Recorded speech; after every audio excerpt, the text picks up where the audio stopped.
Joanna Dennehy is a woman who gets results from flirting. She even tries it on with police officers on those occasions that she's arrested. Amazing. Looks good. Thanks, Matt. That makes it feel so good. Real sexy. Which puts a man called Łukasz Slabaziewski way out of his comfort zone. Back home in Poland, the text he's just received may have triggered an alarm. Too good to be true, perhaps. But in England, his guard is down. It's from Joanna Dennehy, enticing him to her place for no-strings-attached sex. He was completely fooled, which isn't a surprise because by this stage in her life, she's got men at her beck and call. It's something that she uses very much to play on her sexuality to attract men. Łukasz is attracted to Dennehy. He has no idea who he's dealing with. Women tend not to become serial killers. Łukasz had happened upon a woman who longed to be one.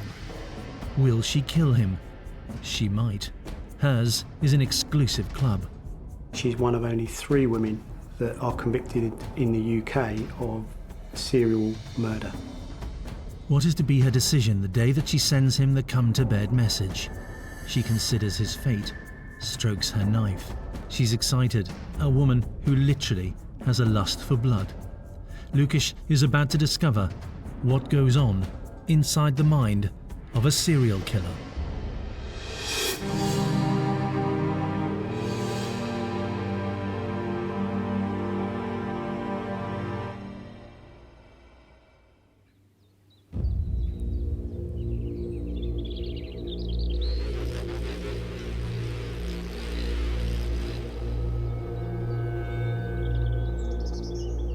Joanna Dennehy knew the big skies and rich fields of England's flatlands.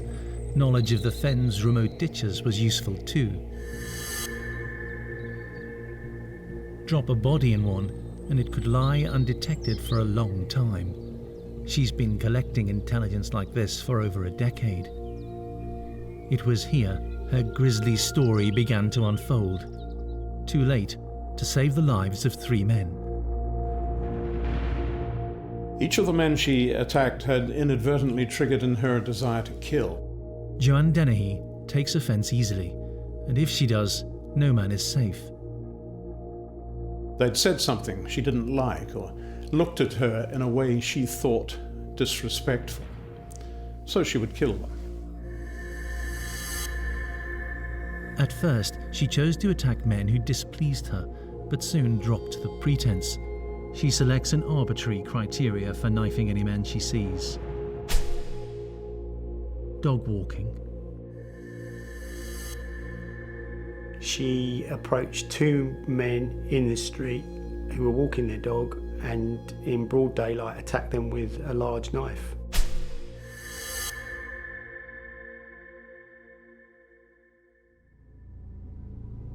She stabbed 5 men, each a frenzied attack, before finally she was caught and captured on camera, happily chatting to arresting officers. Attempted murder and Pretty worse. A big fat black rubber. You see the level of bravado and narcissism. She's standing in front of the clerk for murder, for taking people's lives, an attempted murder. And she gloats and says, well, yeah, at least I'm not fat or ugly. It's this, last attempt to kind of seem that I'm the one that's in control. I know what I'm doing here and no one's going to rock my confidence. Joanna Dennehy occupies a rare place in the history of serial killers. A young mother from a loving family. She got a kick out of killing. Someone has to be a serial killer's first. Would it be Łukasz Slabaziewski? He's in Peterborough, England in March 2013. Soon, he plans to return to his native Poland. He is getting casual work at this point. His sister lives in London, building a career, and he's come over to see what he can find. His is not a settled world. He has no permanent home. At 31, he is yet to start his own family. He is a happy man. His sister describes him as the joker of the family. At this point in his life, he has no responsibilities, so he is drifting, really. It is now he comes across Dennehy. Both are in the area finding work and then renting rooms where they can. She and Lukasz have flirted a little. He finds it flattering. She returns his wisecracks, encourages him. She was setting him up in a particular way. She was sending him flirtatious texts. She was asking him to come to her home. It certainly looks like she was grooming Lukasz, tempting him, trying to win his confidence. He believed there was potential for a relationship. She, on the other hand, was just luring him into a trap. She springs the trap on a grey March day. Her latest message gets to the point. Lukasz is in no doubt what's on offer. He sets off to the address that Joanna has given him. Lukasz has a transient lifestyle, not working full-time, no family strings, miles from home. He has time on his hands. A random series of text messages from someone he's just met may appear odd to some, but to him, they appear perfectly normal. Maybe this English girl just fancies him. On receiving her text, Lukasz sends a message to a friend. Life, he says, is beautiful. In fact, he's in a very dangerous place. Dennehy can sense his vulnerability at this point. He has nothing else to do but come and see her. He will be alone. She will be ready. You've got this situation where on the one hand you have someone wondering about whether or not they're going to have sex, and you have someone else wondering about whether or not they're going to kill the other person. Dennehy was making up her mind. How far will she go with her violent fantasies?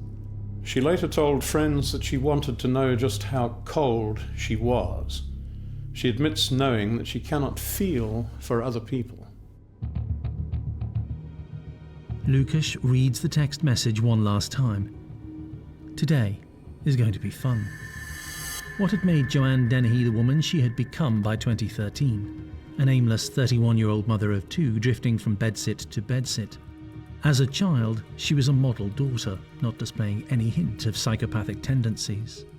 For many serial killers, you begin to see very early on that they're not engaging with their surroundings, that there's difficulties, that they're harming perhaps animals, or they're taking comfort in the hurt of other people. This wasn't the case for her. If you look at her childhood, it would appear to be trauma-free and relatively normal. She, as evidenced by reports from her sister and her parents, was a very happy, engaged young girl, at least till the age of 13. There were simply no signs of what was to come. At 12, she was enthusiastic at sports and good in class. In fact, she was a really good student, so good that her parents were paying for extra tuition to ensure that she was able to reach her goal of becoming a lawyer. So we have a normal, achieving, caring, functioning 12-year-old, and then it all changes. And then at 15, there is a dramatic change in her character. She skips school, hangs out with a group of older boys. She's abusing drugs, she's abusing alcohol, she's sexually active, and by the time she's 16, she's actually moved out of the house and is living with an older man. Who could have known she would become such a troubled adolescent? There's clear indications that Joanna Dennehy had a drink and drug problem, but there's also clear indications that she had other kinds of mental illness and was known to the local psychiatric service from a relatively young age. So it's quite clear that there was a combination of drink and drugs and to a degree mental illness that was influencing her behaviour. For money, Joanne gets casual work on farms, but she develops an expensive dependency on alcohol. Her boyfriend knows that some days she asks to be paid in booze, and he sees what it does to her. Alcohol makes Joanna extremely violent, so we know that even in this first relationship, whenever she's under the influence of drugs or alcohol, she becomes very aggressive. She'll beat him up, she'll become very violent towards him. By now aged 22, the transformation from Dennehy the conforming child to Dennehy the threatening, dysfunctional adult is all but complete. Well, all the evidence would suggest that Joanna Dennehy is deceitful, irresponsible, impulsive, lacking in remorse and empathy, and completely focused on her own needs. They are all the traits of psychopathy. Some of her friends recalled strange sexual habits. She would take out her own knife, hold it to her throat, and matters escalated. She was a self-harmer. She would cut her stomach and arms whilst having sex. People around her are identifying her behavior as really problematic. So her partner is frightened of her, and they have 2 children now, and he takes the children with him and gets full custody and goes as far away as he can. Years of erratic sadomasochistic behaviour follow as Dennehy moves from low-rent bedsit to down-at-heel room, picking up odd jobs, turning to prostitution, and eventually being arrested for violent behaviour. She will be diagnosed with a psychotic condition. She in fact has a sexual paraphilia where she enjoys sadomasochism. That's not only inflicting pain on herself, but actually inflicting pain on others and getting real pleasure from that. This was the woman who Lukasz Slabaziewski considered as simply the frisky girl who sent come-to-my-bed text messages, the wild English woman who offers sex acts should he come over. He's outside her door when he sends a reply. Anyone would deduce, looking at the text messages sent, that she was luring him into a trap, and that clearly suggests that she had, to a degree, premeditated what she intended to do. Premeditated, a key turning point in her story, a cold, rational set of decisions to make something happen, to lure a man to her side. But what else has she planned? So far, she's never killed. From what we know, the only person she has turned her knife on was herself, as she self-harmed. She always has it with her, even when having sex. And some of her partners do say she was very scary to be with. It is cold as she opens the door to Lukasz. She beckons him in. He looks at her, perhaps spotting for the first time the star tattoo she has beneath her right eye. Behind her back, her favourite knife. Their eyes meet. Life for Lukasz is so exciting in England.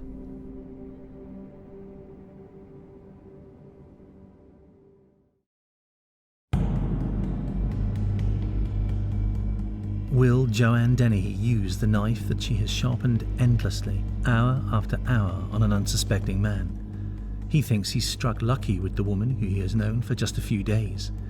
Would he have considered himself lucky if he knew of her past? Almost exactly a year before this moment, a psychiatrist had diagnosed Dennehy as having an antisocial personality disorder and an obsessive-compulsive disorder. Dennehy weighs up what to do. Have sex or kill the man? Or both? Lukasz is in a world of danger, and there are no warning signals. Joanna Dennehy is a woman that thrives on confrontation, and the natural follow-on for that is that she actually enjoyed the physical element of the violence that she inflicted on the men and the control she was able to inflict on these men. She was immensely powerful. She had actually worked as an enforcer for loan sharks. Joanna Dennehy is strong. Lukasz sees the knife. Too late. She strikes. She plunged the knife into his chest. Dennehy's habit when knifing her victim was to smile. The last thing Lukasz Slabaziewski will have seen would have been the grinning face and demented eyes of his killer. He died almost immediately. 31-year-old Lukasz had come to England to learn the language, earn money to send home to his mother, and have some fun. His guard down, he had become the perfect victim for Joanna Dennehy. Her honey trap had worked. She knew it would. She had a way with men. She had no problem attracting men. From her school days, they would bend to her will. Older boys in the same school, slightly older men she would come across, they would all do her bidding. It was time to call on one of the Dennehy men for help. She needs a little muscle to get rid of the body of Lukasz Slabaziewski. The first of her go-to male followers that she considers is Gary Stretch. When Dennehy had met him, Stretch was in the same drifter's world as hers. He's a giant, standing over 7 feet 3 inches tall. At one point in his life, things had appeared normal. He had married, been a genuinely devoted father. He had issues. His real name was Gary Richards, and he suffered from gigantism. He grew beyond 7 feet. He adopted the name Stretch as a strategy to deflect constant teasing. He became a petty thief and eventually split from his wife. But Stretch was no criminal mastermind. He'd once burgled an office only to steal a single chocolate, also leaving behind his fingerprints, leading to his arrest. There is something absurd about Gary Stretch. She quickly spots a potential accomplice, a willing volunteer in her life. The pair make an unlikely couple. Stretch almost certainly feels wanted, needed. He's very self-conscious. There's evidence to suggest that he was actually really insecure, not only about his height, but also his looks and his intelligence. His almost pathetic devotion can be seen in letters that he wrote to her whilst both were behind bars. He tells her she'll never meet another man like him, that she can always count on him. Stretch becomes a classic Dennehy poodle, answering to her commands. In fact, his own lawyer described him as a nodding dog. He said by the end of his relationship with Joanna, whatever she said, he did without question. I think Stretch was working as a minder in many respects for Dennehy. She trusted him, she helped him, and there was some sort of mutual agreement between them. You'd think that, because of his size, he'd be kind of very domineering and dominating, but in fact, not at all. He's actually very malleable. It may be that he's actually overcompensating for his size. In his later letters, Stretch signs himself as Dennehy's undertaker. He has every reason to. So once she's killed Lucas, she gets Stretch to help put him in a bin, and she's proud of this. She used those men as her removal men, for want of a better expression, to help her dispose of the bodies, which quite clearly was her way of manipulating them and involving them in a crime in the hope that they would, by being complicit, not speak. Don't forget that, a big part of the high of killing is to let people know that you've done that. There's an exhibitionist element, certainly in Joanna's case. And so she calls over a teenage friend, lifts the top of the bin up and says, "Hey, look what I've done." She was focused on the notoriety that her actions would give her in time. So there's that element of wanting to be seen as bad and scary and really dangerous, which is part of her character. The body went undiscovered. Lucas would regularly go days without contacting his sister in London or his parents in Poland. Nobody he loved knew he was dead. For now, he remained discarded in a large domestic refuse bin. A teenage friend and Gary Stretch bent to Dennehy's will, saying nothing. She was a woman that was very focused on control, very focused on control of men in her life, and she used her sexuality to help her control those men. The next of the men under her spell is Kevin Lee. On release from prison for an earlier offence, Dennehy is homeless.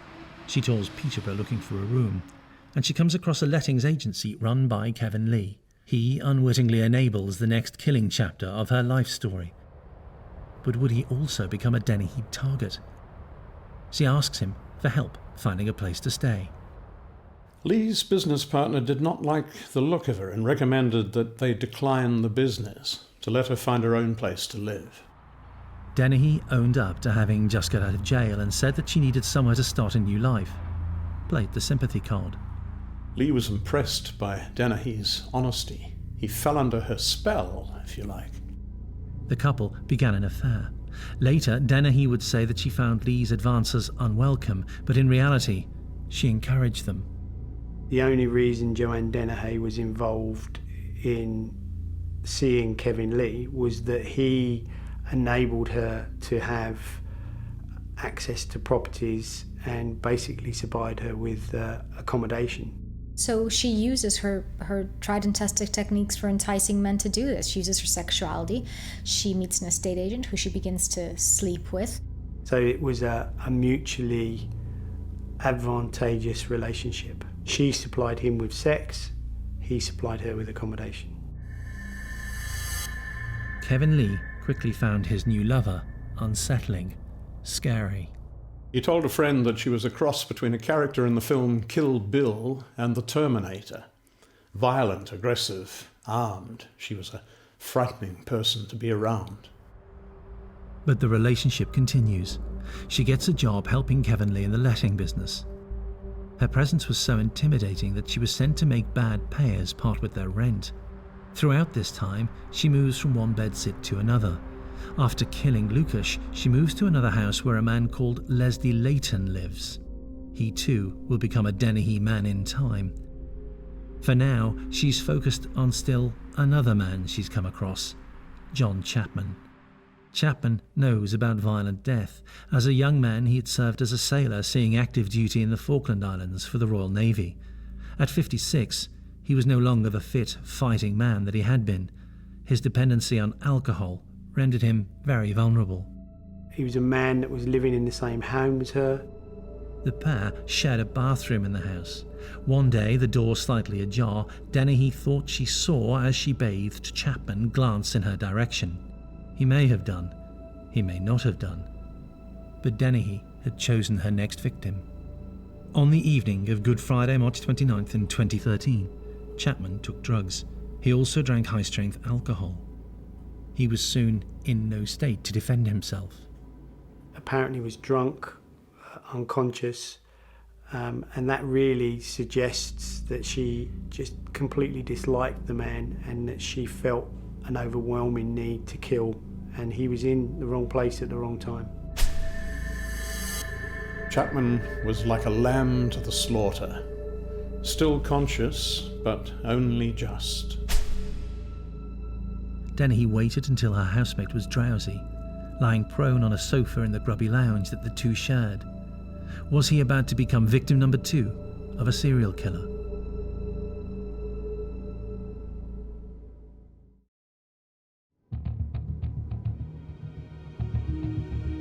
John Chapman lies on a sofa, barely, if at all, awake. Dennehy attacks. She used the same knife as the one she had killed Lukasz with. She stabs Chapman. He stood no chance. Somewhere in his shocked, addled mind, he probably knew enough to realize that he was dying. Within seconds, Joanna Dennehy has taken the life of victim number 2. She stabs Chapman in the neck, then 5 times in the chest. Hers is a wild, merciless, bloodthirsty attack. Someone that uses a knife, it's very savage. There's normally a lot of blood, and someone that repeatedly stabs someone, that would be a frenzied attack, consistent with a huge amount of violence and trauma. Again, she needs help from her growing band of male assistants. She has such little value for life. One of the comments made by the police is that when she kills again, she calls up Gary Stretch, and her words are something to the effect of, "Oops, I did it again." And that's how she lets him know that she's got another kill that she needs help with cleaning up. Dennehy and Stretch call on the help of Dennehy's other housemate, Leslie Layton. Another social misfit living in a world of drugs and drink, another man in Dennehy's thrall. When he saw the body, Leslie Layton displayed his own contempt for human life. Layton got his phone and took a photograph of the body, a trophy to show his friends, perhaps, or a big moment to look back on when he was bored. Layton had become yet another man in Dennehy's thrall, but he was already a damaged man. As with the murder of Lucas, Dennehy had chosen a victim that few would mourn or miss. Chapman also lived in the world of misfits. No job, no close family, few real friends. Drink his companion.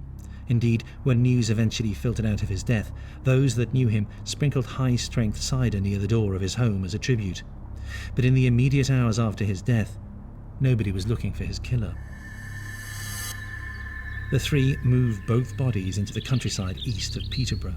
They were discarded in one of the open ditches which crisscrossed the English fenlands, the ones Dennehy knew so well. What was going on inside the mind of the serial killer, Joanna Dennehy? She's excited. She finds the whole episode invigorating. She likes the smell, the essence of blood. This is something that she boasts about when she's interviewed, but more than that, she actually never washes her knife. She likes the idea of having the blood on it, of smelling it, of reliving the situation. So for her, it literally is a story of bloodlust. And a lust which is not sated. She wants to kill again. And to kill again immediately.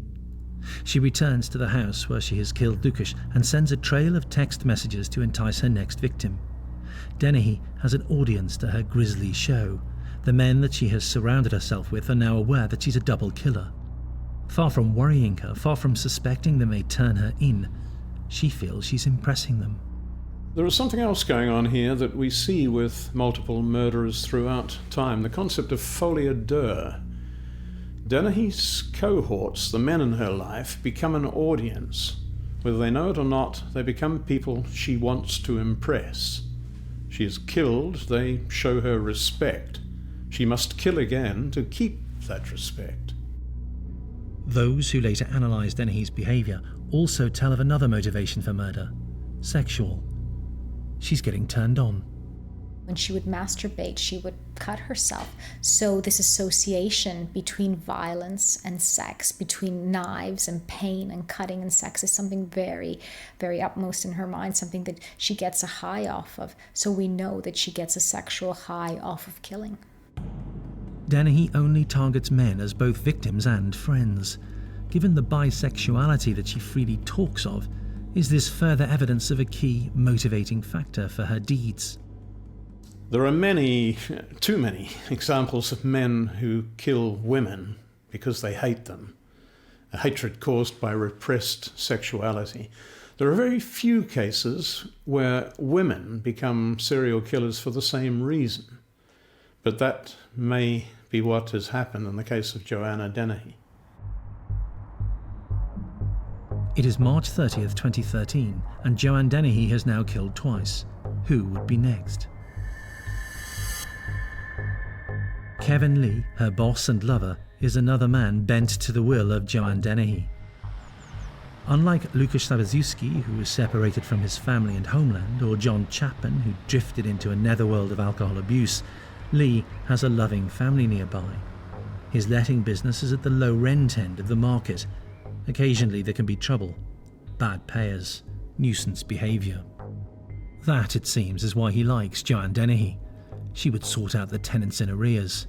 That, and the sex that she offers him. And in return, she got a place to live and another man at her beck and call. If control is what she seeks, that's certainly something that she has. At this point in her life, she's got absolute control over 3 men. She clicks her fingers and they come running. With Lee, there was something else motivating him. As well as enjoying the easy, no-strings, often exotic sex he had with Dennehy, he felt genuine compassion for her. Would he pay the price of an error of judgment? After killing John Chapman, Dennehy went shopping for booze. When she returns, Dennehy sends another text message to Kevin Lee. Will he meet her at her old bedsit? Lee reads the message and tells a colleague that he's going out. What had the text said? He tells his friends. Joanna says she's going to dress me up as a woman and rape me. She's done this before. It's one of a series of highly sexualized messages that he receives which display the unusual, often extreme sexual demands that Dennehy would make and which intrigue Kevin Lee. Each time this has happened in the past, they would have sex. But each time, she would consider killing him. He leaves his office. It is 2 o'clock. How could Kevin Lee be so gullible? If he was not alone. Over and over again, she'll put it out there and say to men, come over, I want to have sex with you. It works every time. She needs Gary Stretch. She calls him and he comes running. She wants Leslie Layton to run an errand. He's just a message away. And she does this with the letting agent. He comes over, normally they have sex, normally it goes fine, he leaves, but on this one occasion, she takes it that step further. Now she has Kevin Lee also doing her bidding. She is alone in the house where just 4 days earlier Dennehy had killed Lukasz Slabaziewski. Always with her, a knife, constantly sharp. She makes sure of that. Kevin Lee is en route. She may have sex with him. She may kill him. Which will it be?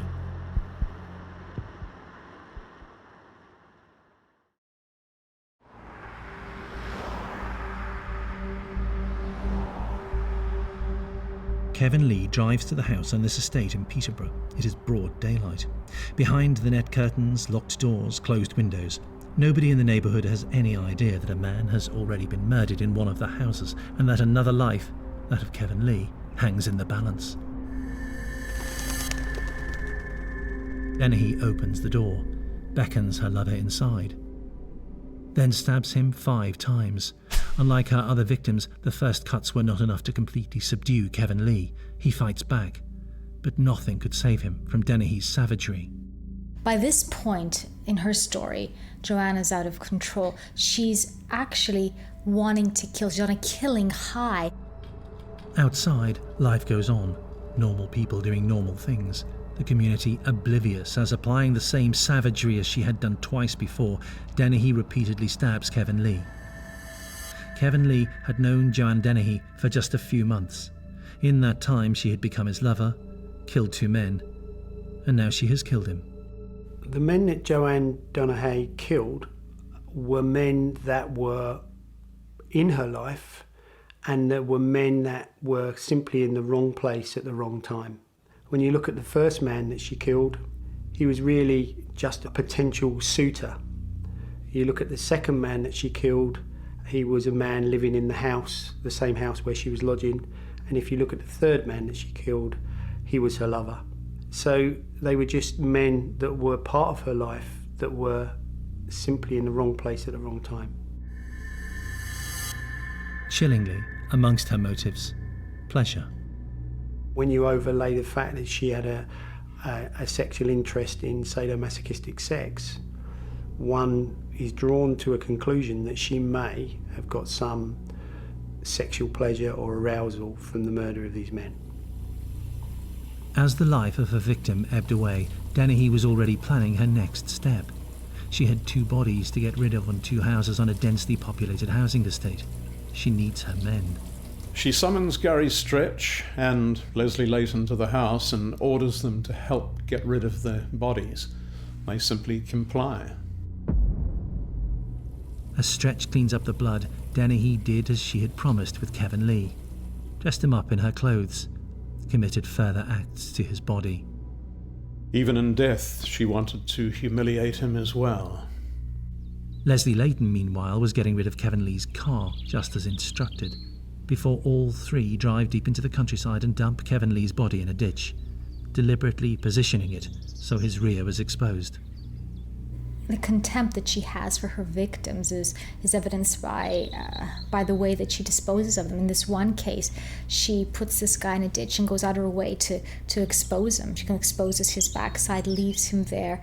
It's a bit of a joke for her. It's just something that she does. This person is not really a person. It's a means to an end. Dennehy needs a place to hide out.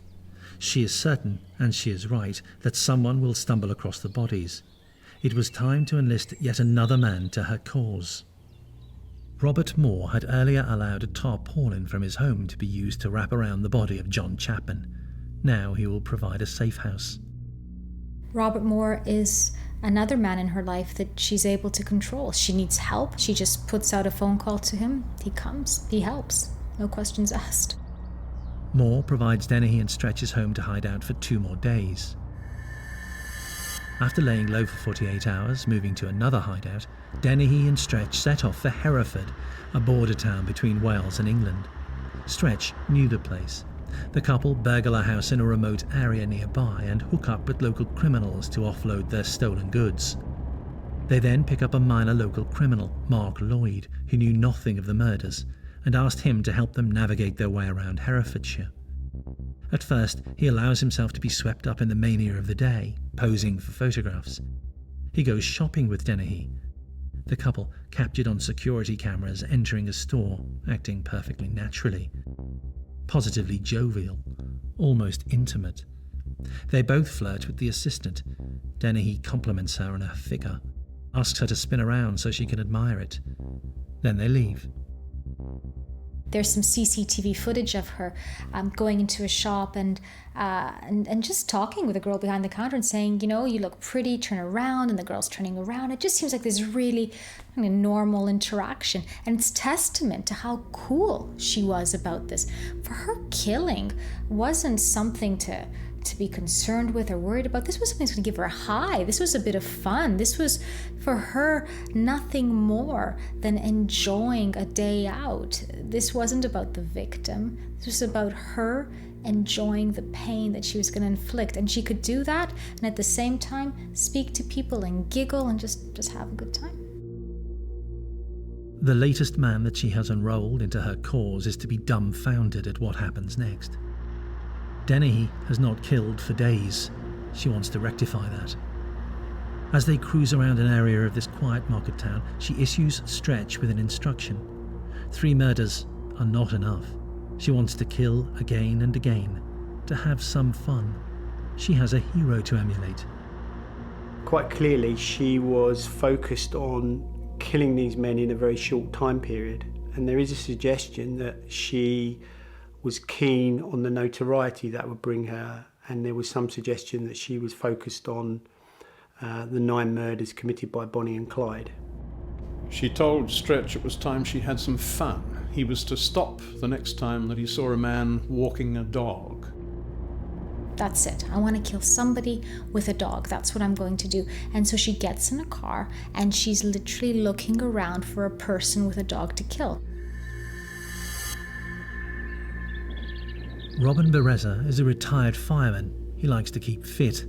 That day, he decided at the last moment not to go on his usual jogging route, but instead to walk the dog.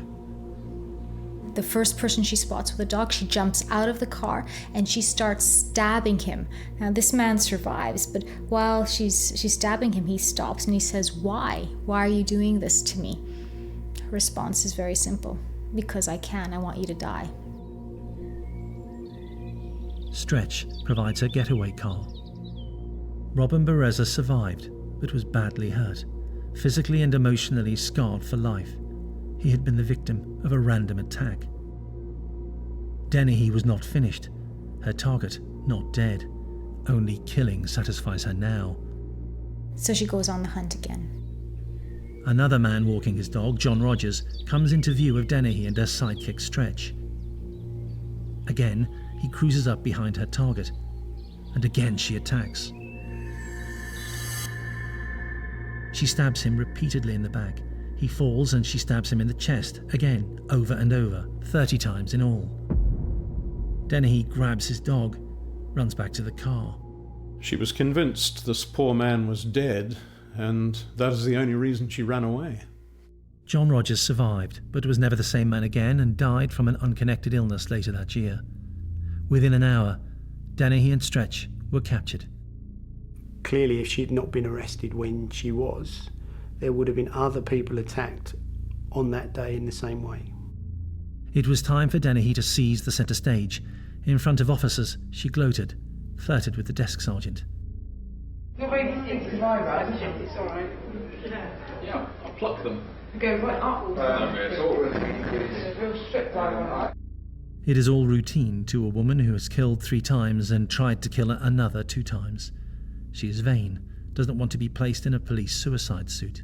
Suicide suit. Shorts and massive. Yeah. Paper suits. They are big shorts. Wrap them around the time. Okay, so you've got... For most people, her actions are incomprehensible, but these scenes when she's arrested take our understanding of Joanna Dennehy to a new level. She has absolutely no sense of remorse. In police interviews, Dennehy at first has nothing to say about the murders. Did you murder Lukasz Slaviczewski? No comment. Did you murder Kevin Lee? No comment. Did you murder John Chapman? No comment. But at her trial, surrounded in court, she seizes her moment, pleads guilty. It's like she's proud of what she's done. She's taking her metaphorical bow. She's enjoying what she sees as her applause. Joanna Dennehy admitted to finding killing Moorish. It's rare to come across female serial killers, but I think with Joanna Dennehy, just the level of contempt that she had for human life, the level of just joy that she took out of inflicting pain and harm, I think arguably make her one of the worst female serial killers that we know of. As for the men in her life who survived, the judge said that he accepted that Gary Stretch was under the thrall of Dennehy, but still gave a sentence of life with a minimum 19 years to be served before parole is considered. Leslie Layton was given 14 years for his offence. Robert Moore was also described by the judge as being under a spell cast by Dennehy. He was given 3 years in prison. As for Dennehy herself, the judge was scathing in his observations of her conduct, sentencing her to a full life tariff. She will never be released from prison. I think there's a danger in overthinking the way in which Joanna Dennehy selected her victims. I think that she wasn't that particularly focused on who they were. They were just men in the wrong place at the wrong time.